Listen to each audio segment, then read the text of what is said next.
This episode is sponsored in part by PTZ Optics. Why hire a camera operator when the control is in your hands? Visit ptzoptics.com for more information. And by NewTek, makers of the TriCaster TC1. Stun your viewers, not your accountant. Visit newtek.com for more information.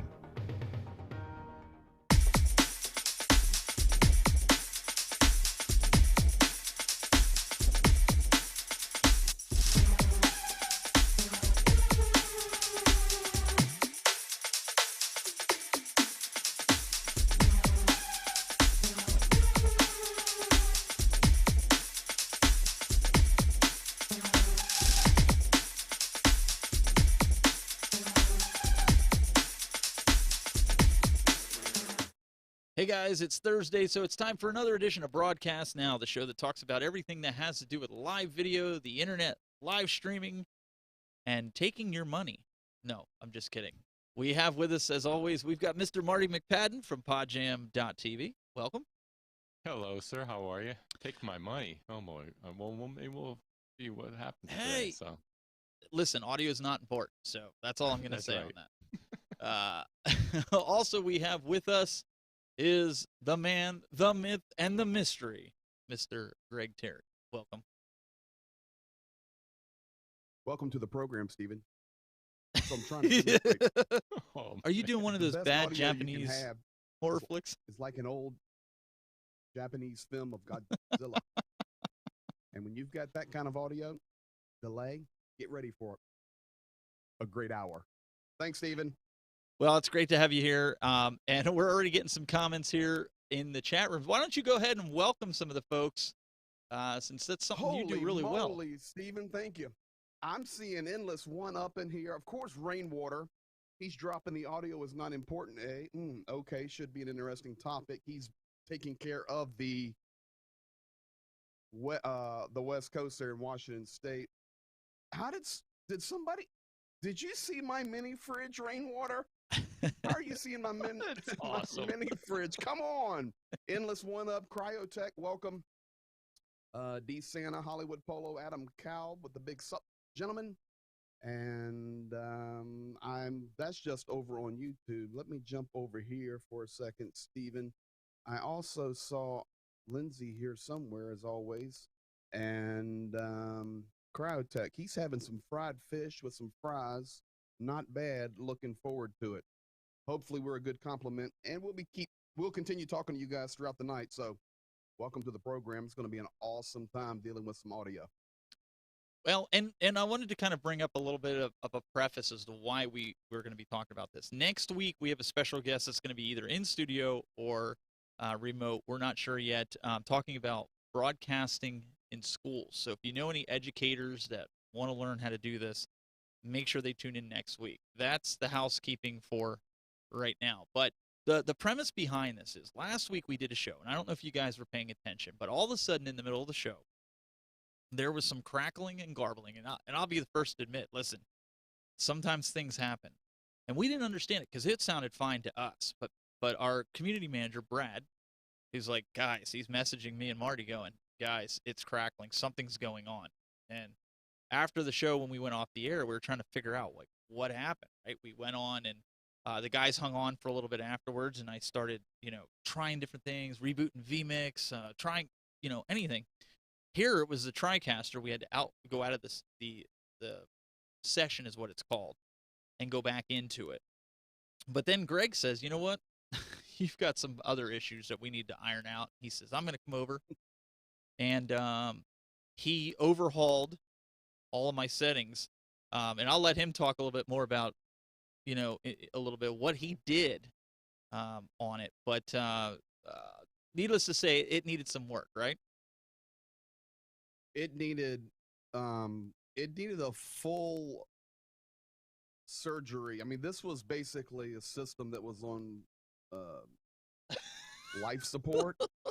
So I am very thankful to the Tech Buzz for flying me into the Hubbard, Ohio International Airport.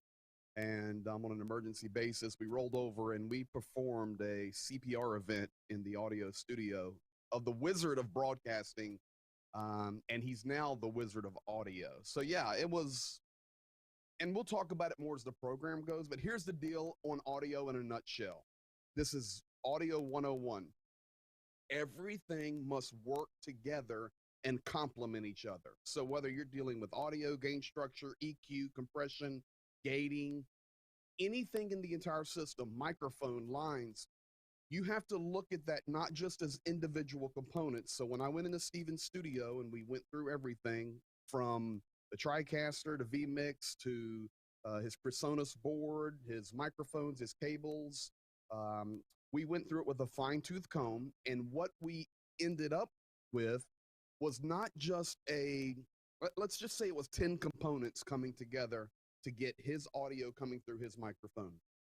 Those 10 guys were on the same team, but they were not playing together well. So when it comes down to Audio 101, the components, the players on the team, and we'll talk about it more in a little bit, in a little more detail here in a little bit, they all have to be working together, because if you have one piece that is messed up, and you've got big boys such as gain and EQ, but it doesn't matter. If your gain structure is set great, your EQ is set great, but your noise gate and compression are messed up, it's irrelevant. So you have to look at it as like a family photo, and you got to bring all the family together in peace to get good audio. And that was something, Marty, we called you up and said, hey, let's jump on there. Brad was saying in the chat room here that audio is low and he's wide open. But I think there's something to be said for that. Like we tweaked this a little bit, and if you go too high on it, you don't get the true audio. You start getting the audio starts overdriving, right? It starts to really not sound good. And I started saying to you, it was crackling and such when we were here, and here it was my speakers on certain syllables. It was crackling, and when Marty, you got on, we were in the fine. studio and we were hearing some additional crackling, and I'm walking around with these wonderful headphones that the wizard has, and I'm plugging into stuff, and I'm over checking a live stream. We've got Marty on there. We're doing all this different testing, and all of a sudden I unplug the headset and I go, dude. No, you plugged it into the laptop. Yeah, when I unplugged it, the crackling was there, and we go, Steven, we've got crackling in the system we got to fix, but your MacBook is yeah, it was part of the problem. It was crackling. So we were hearing crackling that was not actually a part of the problem. That was just an external speaker there. But here's what happens when you've got all these different things going on, especially in the audio world, it will drive you bonkers trying to figure it out. And unless you're willing to put time in, and in all honesty, I like to make it entertaining, have some fun, but we literally went on a treasure hunt in Steven's studio on Monday, and I think we got it dialed in. We're getting there. It just takes a little bit of time, especially on the audio side. And then Marty, you were able to jump on and listen to it on your end, because obviously you can't hear me on the neural net system, the live to air. We're kind of screwed. So one of the things that we're also going to do, we're going to do some show and tell here as well. We're going to actually show you the parts of the board. But for a fact, you doing podcasting, audio is really important.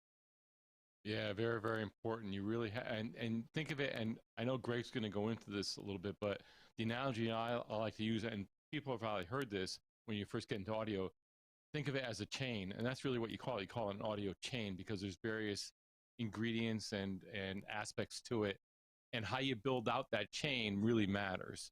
And also your end level, like we were talking before the show, keeping your levels within check. And there's all kinds of standards. In podcasting, it's usually -16 on the dB overall loudness, and there's different techniques to get that. But what you were talking about, Stephen, was the difference between clipping, and I think the issue you were having last week with the TriCaster was some type of other internal issue. I don't know if it was clipping. That's another mistake people make, is they set their audio way too high. They set it up way too high. And in digital, analog's different. Analog's you just get distortion, but everyone's digital now. Digital, that's when you hear that little crackle. I'll try to peak my audio here. So if I turn up my audio and I talk really loud, I'm clipping right now and it's crackling. That's obviously you don't want to have that. So you want to be careful about that.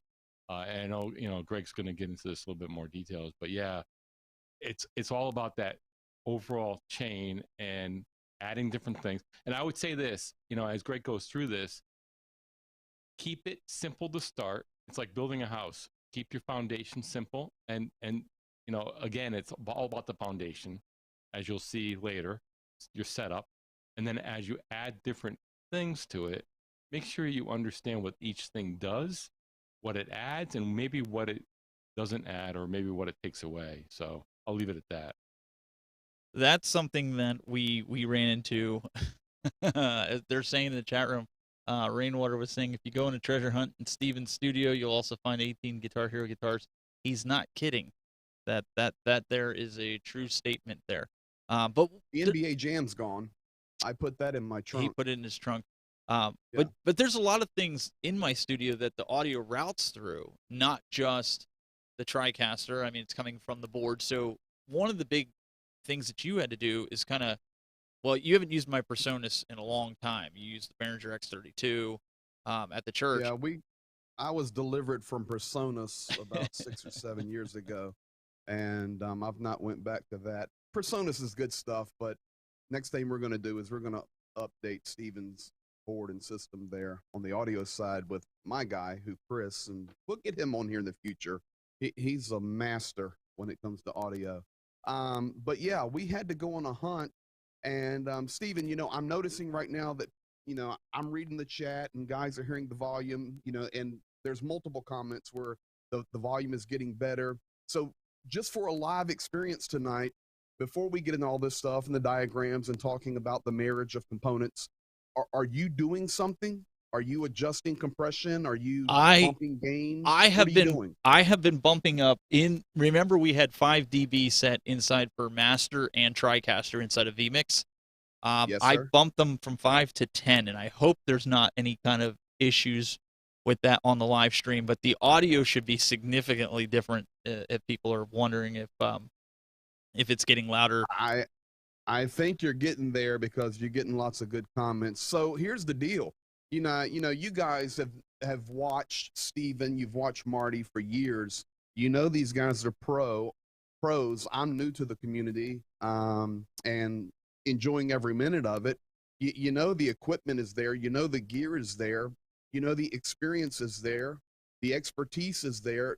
Even if the expertise is not there, for example, on audio, we know who to get in touch with to get the information or the help needed. So you've got that good community, and I'm also looking here at the chat for, the community that we are building and re-grooming this Broadcast Now experience. So what I'm seeing and what you're seeing is even right now in a live broadcast, we're able to do some tweaking on the audio. And what's cool about that is Steven knew where to go tweak even during the live stream. So he threw it to Marty. He's over adjusting audio. I'm reading the chat and you guys are going, hey, we're getting there. We're getting there. So we appreciate that. But here's the deal. You got to know your equipment.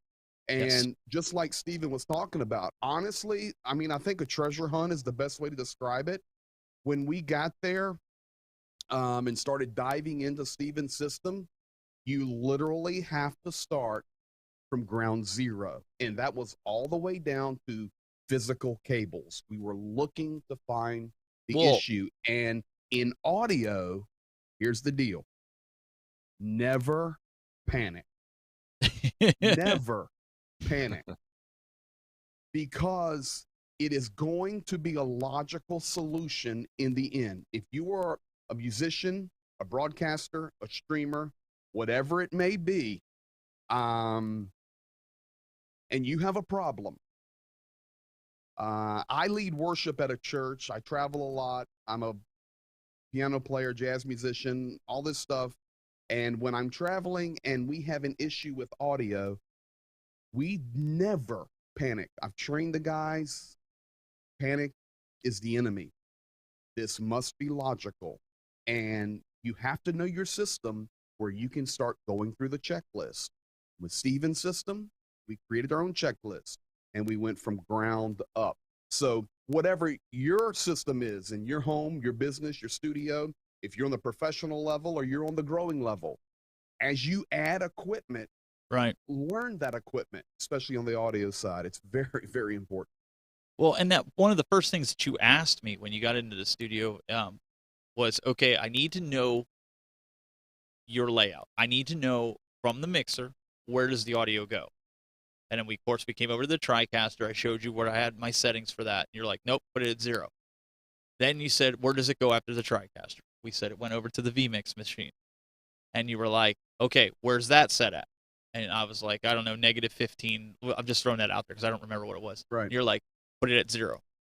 You had me go back to 0 for everything, so that way you could start from the board and start pulling out everything that needed to happen. And guys, if you're sticking around here, I want you guys to stick around, because if you've thought about buying an audio mixer, but you've been kind of a little bit on the scared side about how it works, we're going to walk through it. We have a diagram here that I'm going to be drawing on and all this other cool stuff, showing you how this works between Greg, myself, and Marty. We're going to walk you through it so you understand if you want to get a mixer. I don't care what platform you're using. If you're using a free platform, OBS, vMix, Wirecast, whatever it is you're using, we want to help you understand how the mixer works. And between the three of us, like I said, I know enough to be dangerous. I can make sound. But Greg can teach you how to EQ, go through stuff like that. Marty can talk to you about all different parts of the board as well. So we'll give you an overview of how this works. So if you're looking to buy a mixer, we can help you learn how to do that. And I think, what would you think, Greg? You know, your first time you look at a board, you're kind of like, oh man, where do I start, right? Yeah, well, throw that image back up there for me, Stephen. Absolutely. So here's the deal, guys. If you're looking at this board, some of you probably there are going, oh, okay, well, you know what? That's an old analog board. I'm going high-tech digital in my studio. Doesn't matter. That is just a representation. So whether you're analog or digital, these components, so as you look at each channel, and that's a 22-channel board, 24-channel board with the auxes over on the right, those are called strips. And that's why the line is there. You start at the top, it goes straight down. You can see inputs, you see gain structure, you see EQ, you see subgroup assignments, all these different inserts, which for loop effects, whatever. But the bottom line is whether you're going to have an analog board, you know, because there are lots of guys out there even now that go, oh, I hate digital boards. I can't get that warmth. Okay. But most guys are going to digital platform regardless of analog or digital. You're still going to be dealing with this same strip per channel, and you have to actually know what the buttons do. You know, when we train guys here, and I actually travel quite a bit when things are normal. Lots of churches have me come in and I'll train their musicians, or I will work with their sound departments and help them get set up. I just did a church right before COVID in Reno, Nevada. Fantastic church. We renovated their entire system. And I actually went in on a Thursday. We had ordered all the equipment on Friday, but they were having this setup. And they were doing their rehearsal, and I just wanted to kind of go in and watch them. And I walked into the back into the sound booth, and listen, this is a nice church. I mean, high tech, good people, good musicians. It's Reno, Nevada. Okay, fantastic place. And I'm watching the sound engineer, and I go in the booth, and he goes, I said, "What you doing, buddy?" And he goes, "I'm mixing them." I said, "Okay." I said, "How are you doing that?" He goes, "Well, I'm turning that knob up there at the top." I said, well, "What knob?" "The one at the top. That's how I turn the volume up and down." I said, "Oh, boy." I said, "Okay, you're mixing on the gain button." "Oh yeah, that thing works good." I said, we're going to have a great weekend together. Once we set things, you're never going to touch that knob again. But that's the point. You have to learn. And I didn't bash him. Sure. We had a great time. We're a great relationship. I've been back there many times. People just don't know, you know? So this is the important part of having a show like this. And I'm sure this will open the can of worms, and we'll have more about audio. But you have to know your equipment. Remember, the family photo, the family portrait, you have to have the family working together talk more about those components later. And I got you. And Marty, you also used an analog board for a while, but you changed to a digital board, but you use the same concept, right? Right. I have in the back there. I have a Behringer. I forget. I like 6. Isn't it the 24 channel? Something like that. It's sitting back there under a cover. I'm actually using a Rodecaster Pro, which is mainly used for podcasters, and it's just a 4-channel. It's just very simple. My needs are not as complex. I don't have a lot of mixing needs, so I use a very simple board I can bring into broadcast here. It works well with my day job and my business. But the diagram that you brought up there, and what Greg was mentioning about channel strips, I think this is where people, he mentioned a little bit, this is where people get overwhelmed. That's what I use there. So the Rodecaster Pro, it's not the cheapest thing in the world. There are other things out there. I like it because it has, you can record on, it's kind of all in one unit. It's pretty good because you can record on SD cards. Those pads on the right, you can have sound effects. If you're running multiple mics and you're recording with a bunch of people, you have 4 different headphone amplifier. So it's nice for podcasting. You also can use it with live streaming. The thing I like about it is you have analog out for audio, and you also can output it as, in fact, the price went down. That's used. Okay. That's actually a pretty good price. Oh, is it used? I just looked up. Yeah, no, but that's actually a good price used. But the thing I like about it, and I think for most people, is it's an all-in-one unit. It sits right on the desk, and you have the analog out, and also you have USB out, digital out, meaning that you can put it into a computer. So it's really set up well for podcasting, for live streaming. But getting back to that diagram that you had up of the traditional mixer, I think a lot of people get intimidated by that because they see all these knobs and buttons and look at it as an overall thing. What am I going to do with all these buttons? And they think of the buttons all as individual things. And Greg did a really good job as far as describing really what you're looking at there is you're looking at a series of channel strips. So really break it down to just that one strip for that one input and know what each section does. And even that'll break it down and make it a little less intimidating. And as I think Greg's probably going to go through that, where you have you'll have the insert section, you'll have the gain section, you'll have it. Most boards have some type of EQ, maybe a 3-channel EQ. They may have an aux send on there, but the channel, you go right down the line, and it's the same exact setup for each. And you may have a 24-channel board, but it's the same thing. So the way to think about it is, there you go. Break it. Now that's a lot less intimidating, right?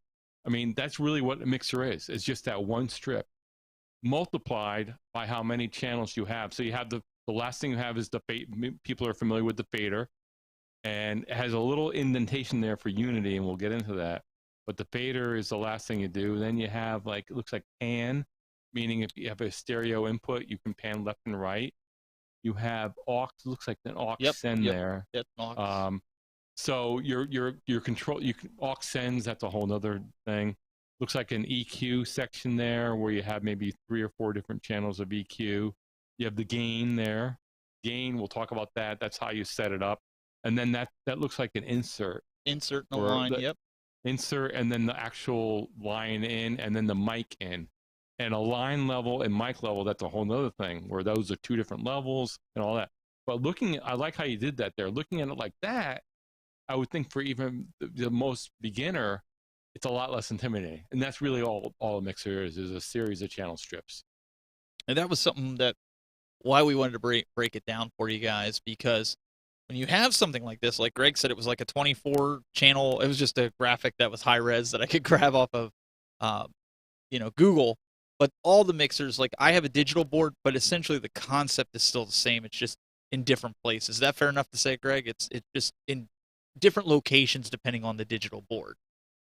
Correct. Here's the deal. I think Marty said it perfectly.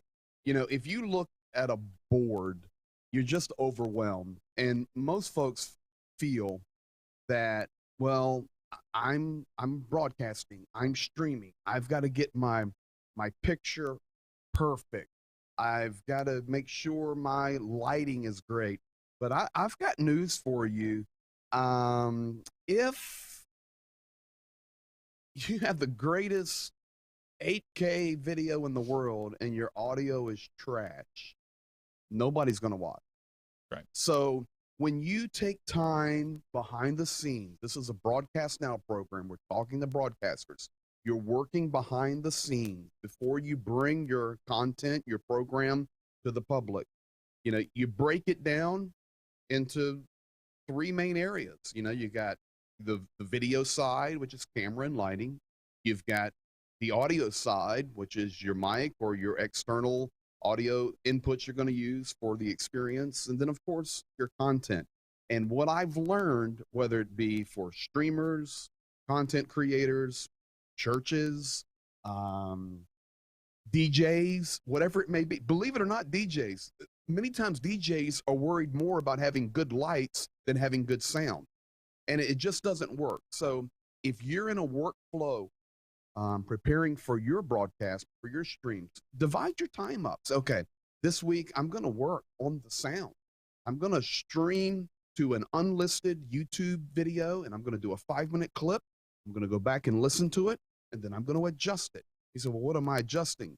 Well, that's the learning curve, which, you know, we're going to help you tonight and in weeks to come, I'm sure. And of course, there's plenty of resources out there on YouTube. And then you equally work on the video and content. And when you put time in, you know, and that's what we did Monday. We just hit the pause button.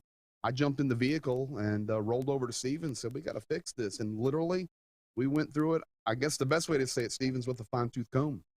Yeah. And it was great because the 3 of us were able to sit down. I told Marty ahead of time, hey, do you got some time around, you know, noon? Can you jump on with us? And because I need to do this for my job. It's not just for doing this, right? I'm producing for my job, producing for, you know, things like that. So it's great that we did have to make adjustments today because it gives them an opportunity to see. I think you were right on, both you guys, for saying, you know, let's do this now. And everybody's saying that sounds great. Everything's rolling. But I think that's the most daunting, you know, part is they'll see a microphone and they'll get a USB microphone and they're like, dang, I wish I could do other stuff with it, but they don't have a mixer. And just because you have an expensive microphone doesn't mean your sound is going to sound that good. I mean, my sound, if you listen to my sound last week, my audio, and then listen to what Greg did to my microphone this week, it sounds tremendously different. You can hear the proximity effect. When I get up on the side of that microphone, yeah, baby, you can hear it. You know, Barry White, eat your heart out. So, oh boy, I don't know if we're going to go to the Barry White world yet. I mean, slow down. You dare disrespect Barry White. Sorry, I had to. I mean, it's I had to solid break that a little bit. Bro, you know that was a compliment to you. Planet is Barry White. I know, but that was a compliment to you. So no, thank you. I appreciate that. But we worked together on it. Yes. You know, you had already worked through your cables. You know, guys, just think about this for a second. This, all I can keep reiterating, because we only have an hour program, man, 30 minutes have already gone by. But the family portrait, I just want you to remember that tonight. That's the best picture I can give you. Let's just think for a moment. This gain structure that we're talking about. So in a nutshell, gain structure on your audio is the level that you set where all of your peripherals work together perfectly to give you the proper signal flow to get to your output. That's what it is. It is a working together. So on Steven's setup, he not only on that PreSonus board had gain structures that were, is it okay to be honest? Just you throw it out there. Go ahead, Go because for it. Okay. before he says that, nobody taught me audio. Okay. I just did it. You know, I watched YouTube videos, I learned from different people, and I did it. And you even said it was bad, but it wasn't as bad as some of the things that you've seen. Like, I actually made it work for as bad as it was. Oh, it was great, man. I mean, it wasn't great. It was okay. It was okay. It was okay. But Stephen, you've got so much going on. You know, it's hard for you to focus that time on that audio. So you say, hey, man, can you come over and help me? That's what teamwork's about. That's what broadcast now is about. If I've got a mastering question or a post-production or a podcast, I'm going to call Marty. You see what I'm saying? This is how this all works together. So I went over there, and the first thing I looked at was your gain structure was completely wrong. Number two, and this is a pro, guys. This is the wizard. Well, wait. Talk about when you say the gain structure was wrong. Give an example of that. Tell them what you saw and why you said it was wrong. Boy, that's a long pause. Well, he's trying to be nice about it, but just go with it. In general, on the back of a Personas board, you have a master gain. Okay. Stephen was treating that as a volume knob. In all honesty, trying to get the gain out he needed, and he was doing what anybody normally would do. Oh, I need to increase the whole volume. Let me just go on that back and turn that master up. But what it was doing was it was destroying, honestly, the entire gain structure of the entire board. So I saw that his entire master gain coming from the Personas was way too hot. You say, well, he wasn't getting enough signal. Well, he wasn't getting enough signal because all of his gain structures from the master gain coming out from the Personas, then there it is, then married to the individual channel strip gains were all out of whack. So what was actually happening was Stephen was getting an over processing coming out, and then he was trying to hit enough signal to his microphone, which actually would never give him enough gain anyway, because that what is it, the PR40? Yes. It needs a cloud lifter. I'm using an SM7B. Don't even connect it if you don't have a cloud lifter, because all you're going to do is beat your head against a concrete wall trying to get enough gain out. So remember, I'm going to ask the question, what is a cloud lifter? Okay, so a cloud lifter. I know people are asking that. Yep. Yeah. Okay. You talk, I'll pull it up. Yeah, go ahead and pull it up, what does that do? So a cloud lifter is basically a box, and here's your signal flow. Here's your signal chain. You come out of your microphone with an XLR cable. You come into the cloud lifter. You come out of the cloud lifter. There it is. And you, with another XLR, go directly into your board. What that cloud lifter is typically doing is it is giving you generally a 20 dB gain increase. It's a mic activator. And on a lot of these microphones today that are used, whether it's the SM7B or the PR40, it is a completely clean, noise-free amplification, as you saw there actually on the listing, for getting enough signal for these big-time microphones to get to the board. So you have signal coming, then you have to marry it to the gain structure, which is the top button on the strip, the top knob on the strip, which for the Personas, then you also marry it to the master gain out. Now you've got your gain coming in. You've got your level coming in. Maybe some of you, let me throw this out there. You have an XLR cable, right? It's a 3 prongs. It's a balanced signal. And you're coming to your board at your house, and you're saying, or your studio, and you go, oh man, my board will only take a 1/4 inch input, you know, the phono plug. And then you say, oh, I'll go get a converter. You get a converter and you plug that XLR in that converter, and it switches it to a 1/4 inch input, and you jam it in the board, and all of a sudden you go, it doesn't sound the same. Sure, anything you add to that line experience is going to limit the line signal coming through. So this is just, honestly, we're just scratching the surface. So we had to initially get that gain level set properly. Then let's make it easy. I just started working down the channel strip.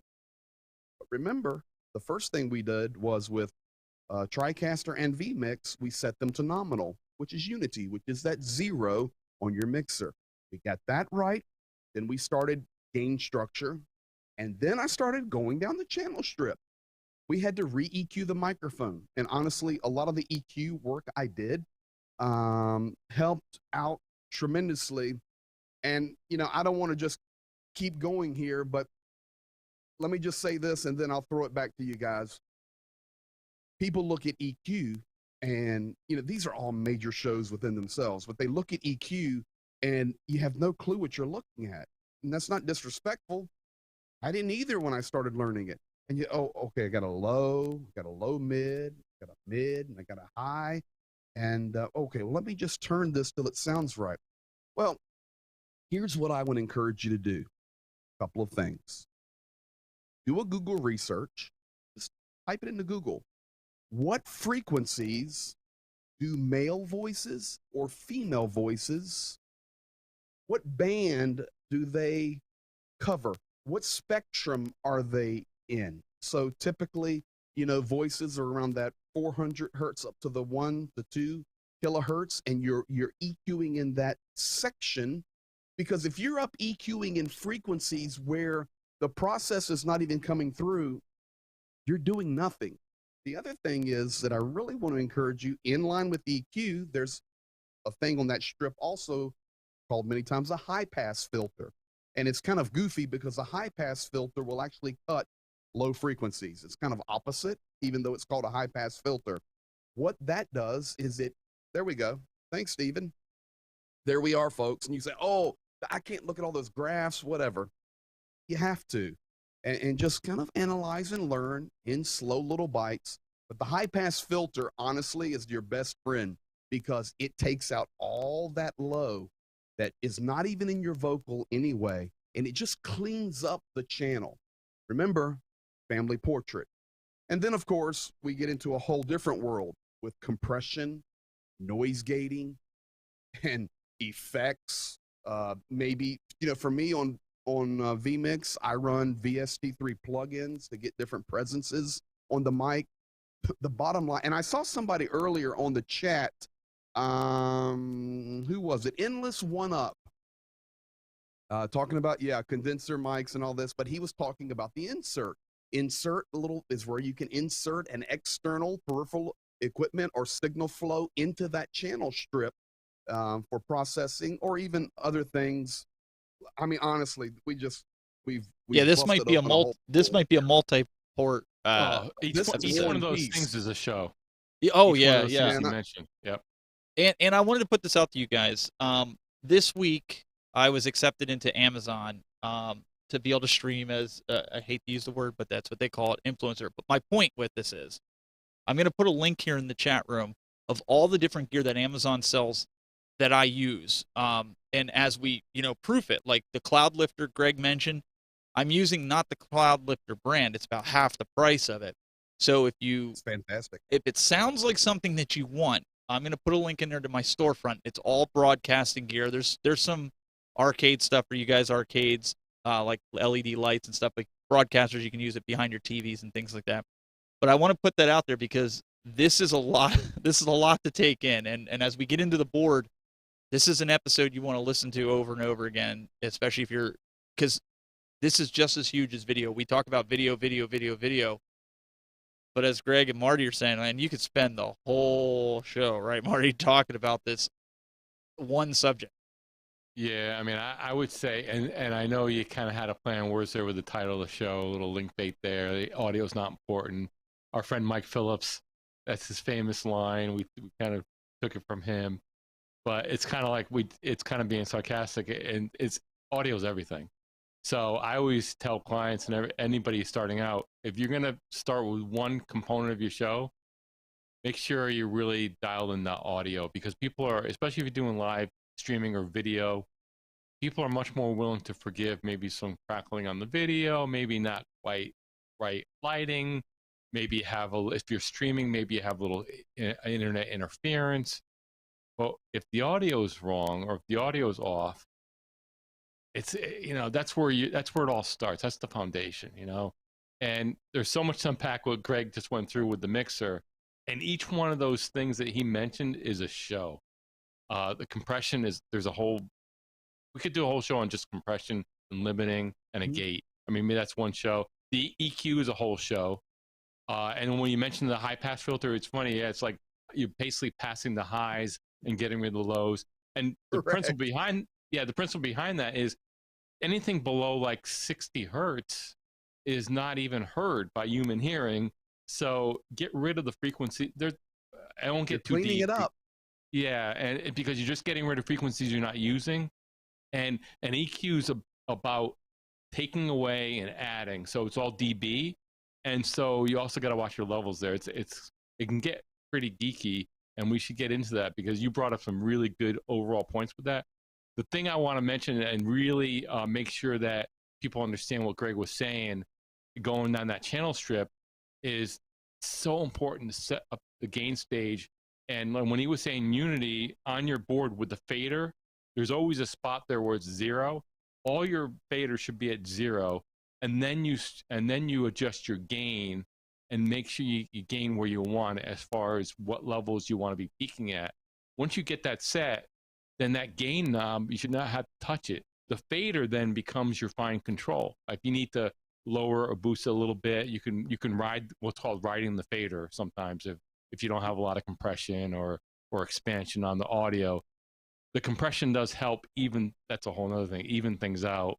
And I don't want to get too far in the details here, but I would say this: if you're just starting, it's a process, right? So get that gain state. That's the first assignment, is when you first get into audio, get your unity right, get your gain structure right. Just do that.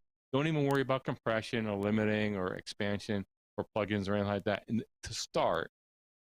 But get that right, because everything else, and that's your foundation. Everything else flows from that, and then we can get into other things. But guys, maybe we have to do like a whole series of shows on this stuff. Because I think after next week, I think that's what we can do. But Greg, before you get into anything else with that, Rainwater, and I didn't grab the comment, but he's in here. I know he is.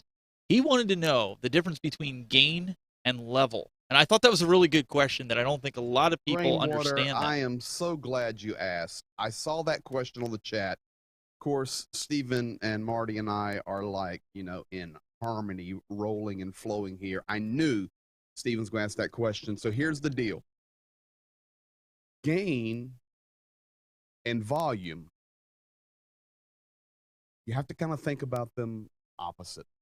Gain is how much level you're putting into the input, which of course does affect what you hear on the output, but gain level is what signal you're pushing through that strip. Can you put the strip back up for me, Stephen? Sure can. It's like the amplification of the strip, correct, right? And then like the top volume, of the top of the funnel. Correct. So let's think about it this way. That top knob, when that is at the proper level, it will then send enough signal to process the signal properly for the output. Now, yes, you can crank gain, it'll seem, and in reality, the volume is going up. But why does distortion and all this stuff happen when I'm turning the gain up? It's because you're over processing that entire channel strip. So the gain is how much juice is being sent to that strip. The fader is how much juice is being sent out of that strip. So these two things marry together. Now, for those of you, Marty was spot on. This is going to be a multi-series program here. And I look forward to it. And we'll get even some. We'll get Chris on here to help explain it. Exactly. But let's say you're at home now and you're saying, okay, guys, this is good. Marty, you're right. I'm going to start from ground zero. I want to get my gain right. Folks, it's the best advice you could get tonight out of this hour program. Don't even worry about EQ if your gain is not right. Do not worry about compression and noise gate if your gain is not right. And you're saying, okay, how do I set that gain? Well, the way you want to set that gain is most streaming platforms right now, and this is just initial starting.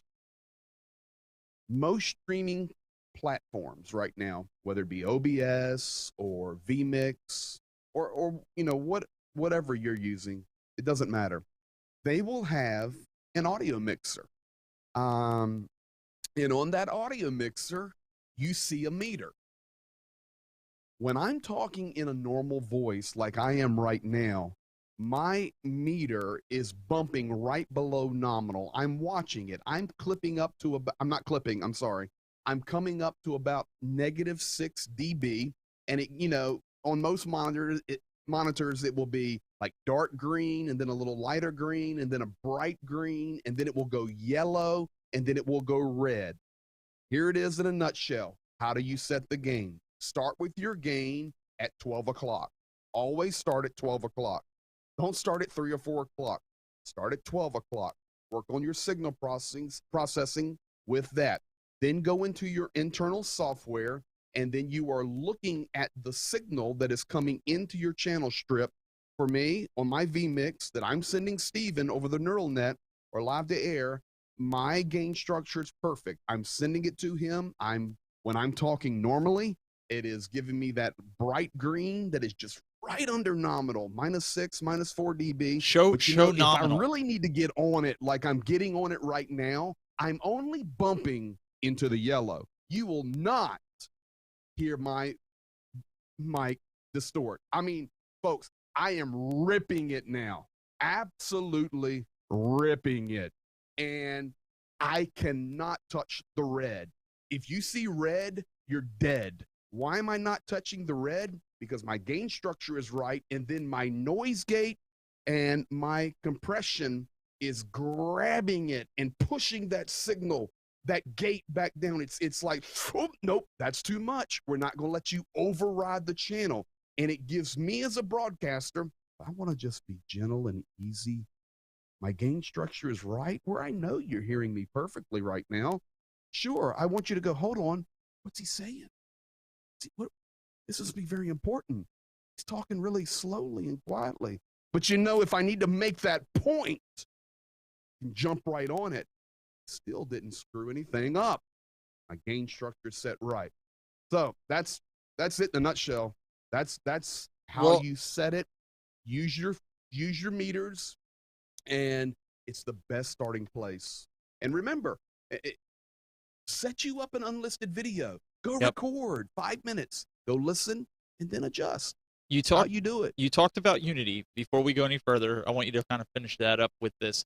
I drew a circle around on this board because I know it distorts when you go up there, but you can see there's like a little white box inside of this red circle that I put here, and then there's a line. I went over top of the white line, but that's U or 0, Unity or 0. Explain Unity, because right now where they have, let me get rid of my line here and my fader.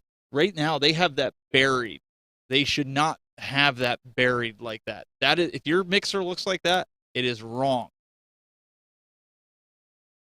So, Marty, you want this one? Sure.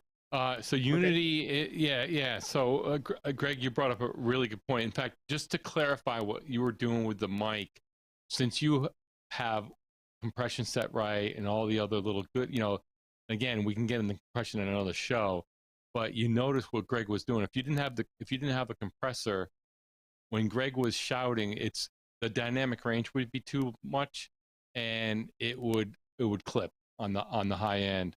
So when he taught, in fact, when I'm talking loudly, I can raise my voice and then lower my voice, and my volume, my actual loudness, always stays the same. I'm looking at my meters right around -15.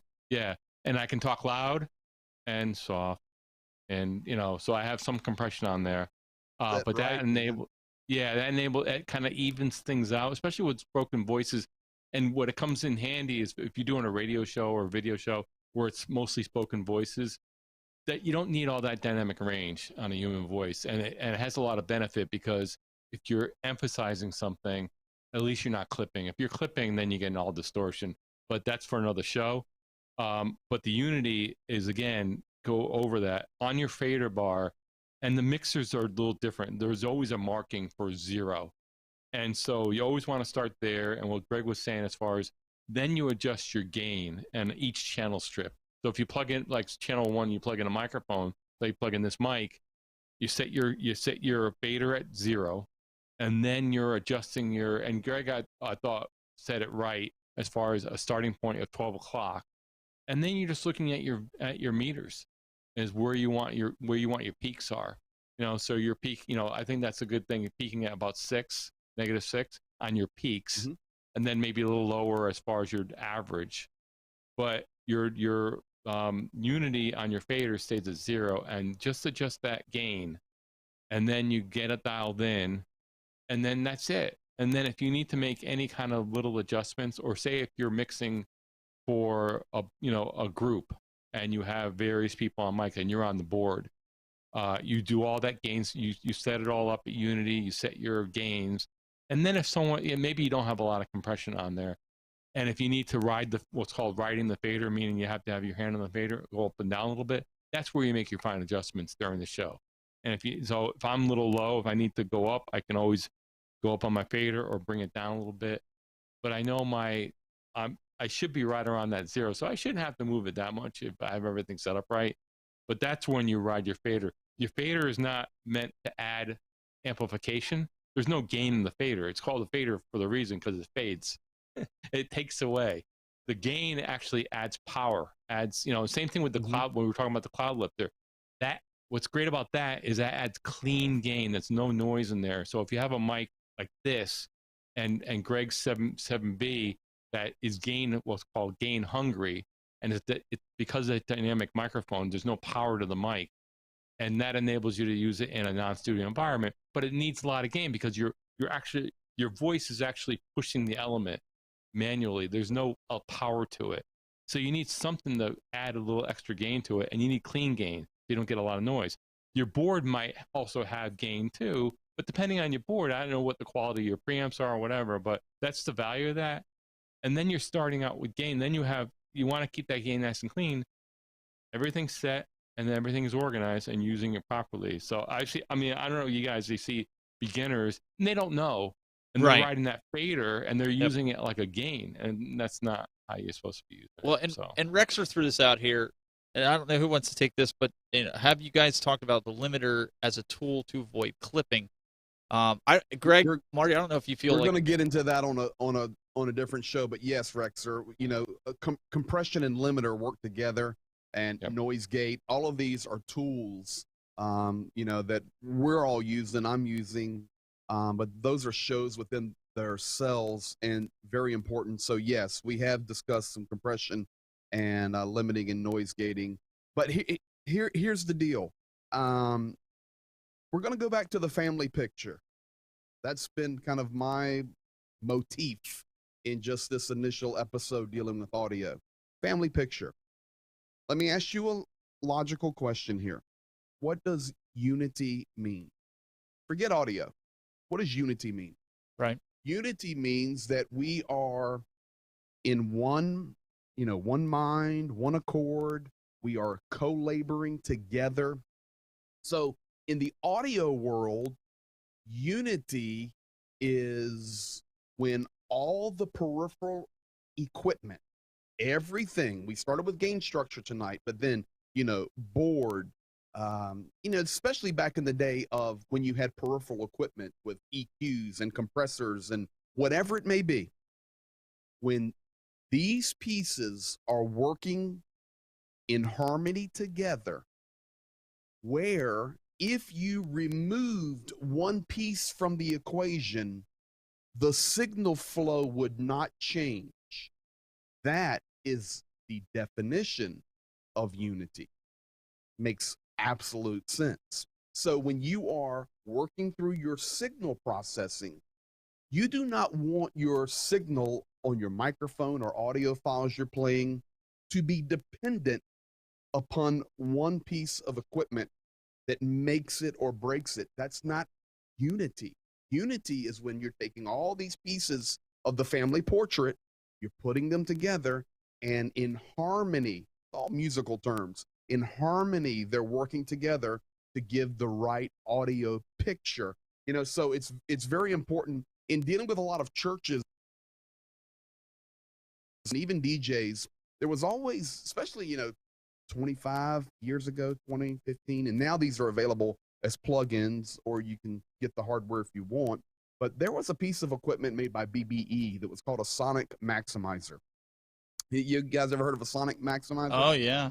So exactly. Boom and sizzle. We got the pro in here now. Yeah, That's John exactly Mahoney right. makes a really Keeping good it clean. point. Yeah, Absolutely. about the noise floor. I can remember where churches would go out and say, okay, our sound stinks, but if we go get a sonic maximizer, we can then kind of adjust the frequencies on the sonic maximizer, boost the lows, do whatever, and we can get the experience that we want. But what happens is, yeah, it was helping, but the reality, it was just a Band-Aid on a mess. Remember, sound, structure, gain structure. And Chris, I saw your question on there. Do I mix with the gain knobs or the faders? Yeah, we rolled on that one about 30 minutes ago with an example from Reno. I knew he was trolling. I knew he was Chris trolling. was helping me on that project. But here's the deal. Remember, it's the family portrait of audio mixing, and putting a Band-Aid on it, or I can't fix this. Let me just gate the mess out of this. In the end, you're not going to have the best experience possible. Remember, everything starts with proper signal flow, proper cabling, proper gain distribution, which is that input coming into that signal flow so that your output can come out clean. It's the family portrait. That's what I'm calling it. So Rexer, to answer your question in a longabout way, if you're using a limiter to get rid of distortion, you're essentially putting a Band-Aid on it. And I was actually doing that for a couple weeks because I had some issues, which is how Greg and I got talking about this. It was a Band-Aid. I knew it was a Band-Aid, didn't want to keep it that way. In fact, the day before I started messing around, I even said to Greg, I said, hey, I put a limiter on this and I gated it. And I said, now that noise has gone away. But I know it's a Band-Aid. But like you said, if I had to go live, I could have, no problem, because I needed it for work until you were able to get there and take a look. But it's not something that you really want to do. No, Chris, we're saving the EQ techniques for when you're able to come on and you and Greg can piggyback. Go ahead, Marty. Sorry. No, that's a great analogy. The band, that's exactly what it is. I mean, ultimately, and what Greg was going to, I think the takeaway tonight is building your foundation, right? Mm-hmm. So getting your gain structure, your initial setup correct. Because think of that as a foundation of your house. If you have a house and the foundation is failing, the whole house comes down. So that's not good. And you can have whatever Band-Aids you want, and if the foundation fails, the whole house comes down, including the Band-Aids. It might get you through one night, or it might get you through a show, but not the right way to do it. I do want to mention something. When John Mahoney put that comment about the noise floor, that's exactly what we're talking about, like clean gain. Noise floor, for folks that may not know, that's the background noise in your channel mix. And again, the quality of your preamps and your mixer, the quality of the clean. That's why clean gain is important. You want to try to keep that low, and you want to try to keep the initial setup clean as can be, because as you add different things and different things come into the audio chain, you don't want to start with something that has a lot of noise at the very beginning of the chain, because then it goes right through the chain. So you want to keep that clean. Again, different boards do it. That's why that cloud lifter is nice, because it's clean gain, doesn't introduce a lot of noise, and you keep that noise floor low. And again, the noise floor is just the base of where you start hearing background noise in and hopefully it's very low, under 40 dB or 45. You want to keep it really low, but that's what he's referring to there. So now there was a super chat here before we wind the show down here from Console Fanboy. And he's one of the guys that watch the show on a Friday, so I have to look over here so I can get the whole super chat here. It says, question, how can I get a very low sub channel like mine? Oh, how can I get my sub channel like mine to receive 5K views on one video? Is it the thumbnail? Is it the hashtags? Is it the title? Trying to repeat the pattern in the future videos, but it doesn't make sense. So I'm gonna answer this in one simple answer. Focus on your content, make your thumbnail that matches your content, and let the views come. There is no magic formula, despite who you pay, who is doing it. Make good content and people come. Just like this, you know, we're staying consistent. We're doing the show every week. We're bringing you guys content that you can use, and the community grows. That's, you know, the views are going to continue to grow. That's the only. There's no magic formula, guys. Do you agree? Yeah, it'll consistency. Okay, Greg. No, just consistency and content, and then over time, you know, the community will develop, the audience will develop. Yeah, I think Greg says it really well. I would add also is, you know, thumbnails are nice. You know, you want to, you know, doing a nice attractive thumbnail, that's an enhancement. A nice descriptive title actually describing what the content's all about. Nice enhancement. Your description, describe especially in the first few words what you want people to know about the video, describe what they're going to see. Nice enhancement. All these things are nice enhancements. They're no magic formula. It's no like magic secret. How do I get 5,000 views if I just do this one thing in the title? No.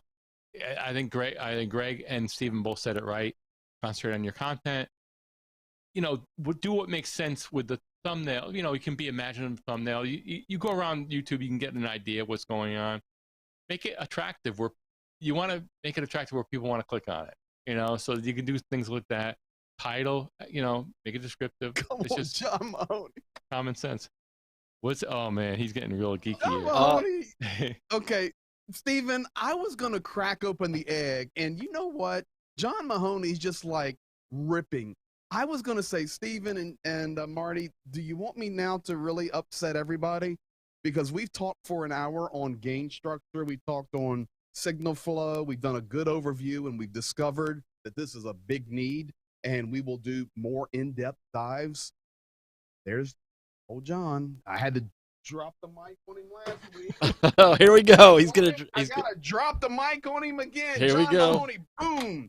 Folks, you can have perfect audio. You could have Midas preamps. What's a Midas preamp? Just Google it. You could have the greatest of the great. You could have the greatest audio engineer sitting beside you doing everything. But if you've got bad electricity, bye-bye. Nothing you can do to fix it, honestly. So at the Grand Foundation, John Mahoney's spot on. You want clean electricity. And you're saying, okay, what does that mean? Well, ultimately, if you're going and shooting for the stars, you want dedicated circuits to your studio where your audio is running, and that means the power line that's coming from your breaker box is only coming and supporting sound. You never plug your lights into the same, you know, circuit where you are running computers or audio. You try to separate these out. It's creating that noise floor to be completely clean. I wasn't even going to go there, but John, well, and that's a whole other show. We could talk about ground loops and ground loop isolators. But it's the reality. It is spot on. You can have gold in your studio. If you've got bad electricity, good luck. Well, and I'll go to Home Depot and get one of them little gray plugs. Well, and we should really, the next time we talk about audio, is also talk about adapters. I know you sort of touched on it, but we really want to talk because everybody wants to cobble things together, and I've got stories about that. But stories. Mike Phillips was talking to me about that, and I told him I have a cell tower nearby, and you've seen it, Greg. It's only, 200 yards away. Fortunately, it hasn't affected any of my sound equipment or anything like that, but that can be dangerous too for your audio and electrical and things like that with the magnetic pole. But again, getting really nerdy and geeky. We wanted to give you guys. Well, I remember back in the day, and this company's now gone, but when I would travel to places and getting ready to play music, and I was going to this church or this place, and they go, "Oh, we need this little piece of equipment, and we're gonna go get it for you. We'll be right back." I said, "Where are you going?" "We're going to Radio Shack." Excuse me. Radio Shack is not a musical production company. Don't you dare go to Radio Shack. I used to like it if you needed it. I lived in radio. When I was a kid, I lived in Radio Shack. Yep. I would go in this. Oh, I loved it, but I would go in some places, man, and they had XLR plugged into a doubler, and then into this converter and into this converter, and you had this long rabbit tail of about a foot long going into their board, and they'll go, Greg, I don't understand why it just doesn't sound good. I said, yeah, I don't have any idea. That just makes no sense. Nice input there with your 31 adapters. I'll leave you with this. When I first started streaming, I had 2 mixers. It was a Samsung mixer, which had like 6 inputs, and then I got this other, I think it was a JVC. And because the Samsung had noise in it, I fed it into another mixer to use the effects in there to kill it, and then output that to a stream. So talk about nonsense. I didn't do anything. I just knew how to get rid of the noise, and it worked. But I was essentially, I had 2 mixers, and that mixer's one job was just to run the output to the stream. So believe me, when I say I cobbled things together, I've got stories where people just wanted to slap me upside the head when it came to audio, but that's how you learn, right? Hey, it's all a work in progress. Ladies and gentlemen, progress. Mr. Greg Terry from youtube.com/The Greg Terry Experience. Check him out every Tuesday and Friday. And you got a great show coming up you had a good show the other day too. I was watching that. Well, there's a lot of stuff going on, lots of stuff to talk about. But hey, guys, I hope this has been a really encouraging program for you tonight. We will get more into this in the future, but just do not be discouraged. Be encouraged, because everybody can have good sound, and it's vitally important. So absolutely, guys, make sure you we're going to try to get the podcast back up and going where I can get it out there now that we've got things dialed in, but I didn't want to put it back out there until we knew. It's still a work in progress. We're still going to be tweaking things and making changes, but at least we're going in the right direction now.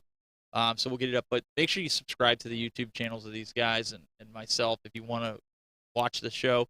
Like the video, leave a comment on the video. Tell us what you need help with. That really helps us tremendously by leaving a comment even on this show and say, man, we really enjoyed this talk on audio. We hope you deep dive, or we'd really like it if you guys went into this. And even if we don't have the answers, I'll find somebody. I know enough people in the industry that I'll get them on the show.